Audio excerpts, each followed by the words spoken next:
के साथ मैं हूं सुचारिता कुकरेती। आप देख रहे हैं महाभारत और महाभारत में आज बात होगी 4 जून की तस्वीर की।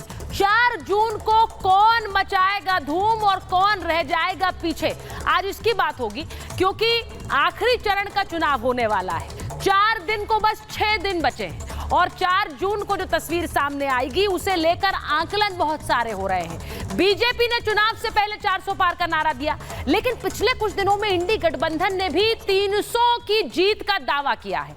आज महाभारत में यही सवाल पूछ रही हूं कि 4 जून कमिंग सून मोदी मचाएंगे धूम या फिर इंडी गठबंधन के दावों में कोई दम है। वो 300 ला रहे हैं और सरकार बना रहे हैं, ये इंडिया गठबंधन का हर बड़ा नेता कह रहा है, लेकिन क्या वो 300 अचीवेबल है, क्या वो ये कर सकते हैं, आज इस पर बात करूंगी। सबसे पहले आपको दिखाना चाहती हूं वो तस्वीर जो कि गृह मंत्री अमित शाह के बयान से सामने आती है। गृह मंत्री अमित शाह ने एक बयान दिया और उनका कहना है कि 4 जून को जो तस्वीर आएगी उसका एक ट्रेलर मैं दिखा रहा हूं। अमित शाह का एग्जिट पोल क्या कह रहा है, क्योंकि वो कह रहे हैं कि 4 जून को यह तस्वीर होगी, नरेंद्र मोदी और एनडीए 400 होंगे, राहुल गांधी की कांग्रेस सिर्फ 40 पर सिमट जाएगी और अखिलेश जो आंकड़े आप देख रहे हैं, अखिलेश यादव सिर्फ 4 पर रह जाएंगे, यानी 440 और 4। ये अमित शाह का एग्जिट पोल है, लेकिन बीजेपी उस 400 तक कैसे जा रही है, आज वो तस्वीर भी आपको दिखाना चाहती हूं। अमित शाह का ये एग्जिट पोल क्या कहता है, आखिर बढ़त की जो सीटें हैं, यानी बीजेपी के पास जो सीटें बढ़ी हैं वो कहां से आई हैं, ये जरा देख लीजिए। एनडीए का बढ़त कहां से आ रही है। एनडीए ने अपना एक कैलकुलेशन, यानी बीजेपी ने जो कैलकुलेशन किया है, 64 सीटें 2019 में यूपी से आई थी, उनमें अब 10 का इजाफा, यानी कि अब वो 74 हो जाएंगी, ऐसा अनुमान बीजेपी लगा रही है। यूपी के बाद अगला राज्य जहां से बढ़त की सीटें आएंगी ये बंगाल, पश्चिम बंगाल, जहां सबसे ज्यादा सीटों में इजाफा उम्मीद कर रही है बीजेपी। 18 थी पिछली बार 2019 में, इस बार 15 का जंप होगा, यानी 33 पर पहुंच जाएगी बीजेपी। वहीं तेलंगाना में 2019 में 4 सीटें बीजेपी ने जीती थी, इस बार वो उम्मीद कर रही है कि 6 का इजाफा होगा, यानी कि 10 सीटें एनडीए के पास होंगी तेलंगाना से। आंध्र प्रदेश की तस्वीर दिखा रही हूं, 3 सीटें पिछली बार 2019 में आई थी 25 में से, इस बार इजाफा 6 का होगा, यानी 6 का इजाफा का मतलब सीधा यह है कि सीटें 9 हो जाएंगी।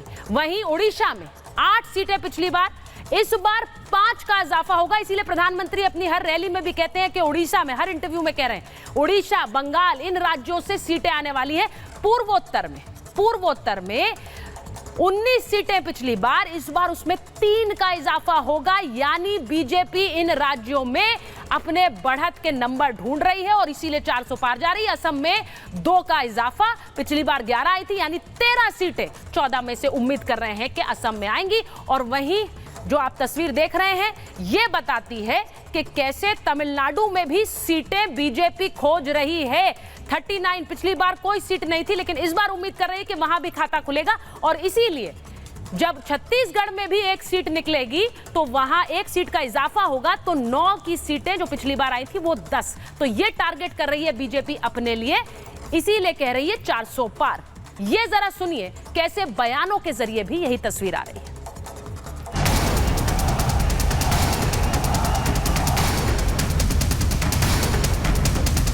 जो लोग बड़े सपने देख करके बड़े वादे कर रहे थे, उनके लिए भी आखिरी दौर है। इंडिया गवर्नमेंट बनेगी, नरेंद्र मोदी का सफाया हो गया। एक बात लिख के ले लो, नरेंद्र मोदी हिंदुस्तान के प्रधानमंत्री नहीं बनने जा रहे हैं। इसी के लिए हम अगर सीपीएम को ऊपर उखाड़ दे सकते थे तो हम बीजेपी को भी उखाड़ देंगे। 4 जून को जब ये चले जाएंगे तो हमारे आपके खुशियों के दिन आएंगे। राहुल इंडी और घमंडी, सबका संकट एक है, आएगा तो मोदी ही, चूंकि नियत नेक है।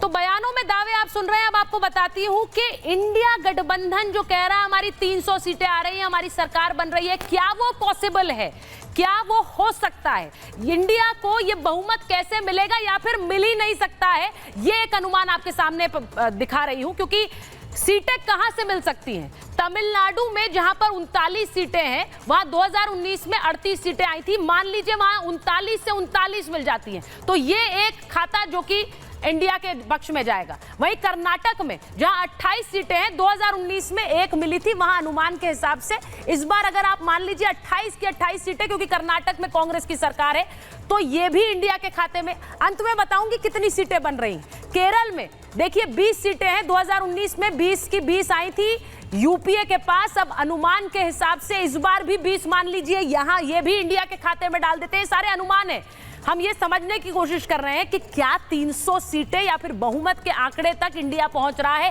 पंजाब में जहां पर भगवंत मान आपकी सरकार चला रहे हैं, 13 सीटें हैं। पिछली बार 2019 में 9 सीटें कांग्रेस और आपके पास गई थी। इस बार अगर मान लीजिए 13 की 13 सीटें, यानी ये स्वीप स्टेट्स में मान रही हूं। अगर ऐसा होता है, इसमें भी अभी प्रश्न चिन्ह है, लेकिन अगर ऐसा होता है कि दिल्ली में भी 7 सीटें मिल जाएं, जो कि ऐसा अभी कोई तस्वीर नहीं है, लेकिन अगर ये 7 सीटें भी इंडिया गठबंधन को दे दें। अगला चलाइए जरा। दिल्ली के बाद हिमाचल प्रदेश, जहां 4 सीटें आती है। पिछली बार इंडिया गठबंधन यानी कि कांग्रेस का खाता नहीं खुला था, लेकिन अगर इस बार क्योंकि सरकार है 4 सीटें आ जाती हैं, ये भी दे देते हैं। 42 सीटें बंगाल में आती हैं। पिछली बार यहां से 24 सीटें ममता बनर्जी और कांग्रेस जीती थी। इस बार अगर मान लीजिए उसमें थोड़ा इजाफा भी हो जाता है, 28 सीटें हो जाती हैं, ये भी काउंट कर लीजिए। अंत में बताऊंगी कि कितनी सीटें बन रही हैं इन राज्यों से जो कि इंडिया गठबंधन मान रहा है हमें सरकार बनाने के आंकड़े दे सकते हैं। सीटें 17 हैं तेलंगाना में। 2019 में यहां पर 3 सीटें मिली थी। अब अनुमान लगा लीजिए कि 10 सीटें यहां मिलती हैं, क्योंकि यहां रेवंत रेड्डी की सरकार चल रही है। तो तेलंगाना को भी इंडिया गठबंधन वहां से भी सीटों की उम्मीद कर रहा है। और वहीं बिहार, जहां तेजस्वी यादव कहते हैं कि 40 की 40 सीटें आएंगी, यहां पर 2019 में 1 सीट मिली थी, 1 सीट, इसको 5 गुना कर दें अगर 5 सीटें भी निकाल रहे हैं। और महाराष्ट्र, जहां पर इस बार पार्टियां ही बदल गई, एनसीपी का प्रारूप बदल गया, शिवसेना बदल गई, वहां पिछली बार 6 सीटें। और सोचिए, ये मैं शिवसेना की बात कर रही हूं, अनुमान के हिसाब से इसे 3 गुना कर दीजिए, अगर 18 भी मिलती हैं तो ये टोटल कितनी सीटें ला रहे हैं, इसको समझिए। यानी तब भी जो बहुमत का आंकड़ा है उससे 100 सीटें पीछे रह जा रहे हैं, यानी कि 172 सीटें रह जा रही हैं। और 172 सीटें यानी बहुमत के लिए अभी भी 100 सीटें चाहिए। वो 100 सीटें कहां से आएंगी, इस पर भी आज महाभारत करूंगी। ये रिपोर्ट पहले देख लीजिए।